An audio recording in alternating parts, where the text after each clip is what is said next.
High বন্ধুরা, তোমরা সবাই কেমন আছো? আমার মিনি ব্লগে তোমাদের সবাইকে স্বাগত।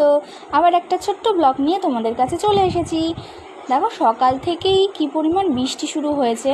প্রথমে ভেবেছিলাম একটু ঝিরিঝিরি হয়ে হয়তো বন্ধ হয়ে যাবে। আজকে ভাদ্র মাসের 1 তারিখ, আর তাই দেখো আজকের থেকেই বৃষ্টি শুরু। আবার মাঝে মাঝে একটু ঠান্ডা বাতাসও দিচ্ছে।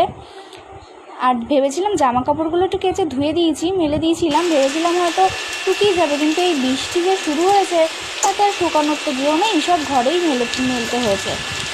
আর দেখো, এখন সকালে টিফিন হয়ে গেছে, এই দুপুরের রান্নার আয়োজন করা হচ্ছে।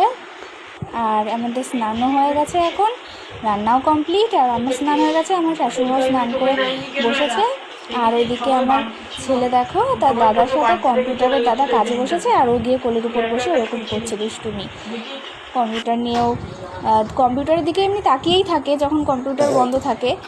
আর দেখো মাউসটাকে নিয়ে খেলা করছে, আর ওর দাদাও চুপ করে ওকে নিয়ে বসে খেলছে। ওইদিকে বাবাকে খেতে দিয়ে দিয়েছি, বাবা খাচ্ছে।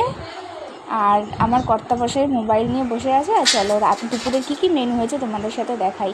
শাশুড়িমা যেহেতু মাংস খায় না, তাই মায়ের জন্য ইলিশ মাছ করেছে, আর আমাদের জন্য মাংস হয়েছে। আর এটা হচ্ছে ইলিশ মাছের তেলের বড়া, বেগুন ভাজা, আলু মাখা ছিল, সেটা বাবাকে দিয়ে দিয়েছি। আর এই যে ডাল, আর এই যে মাংস।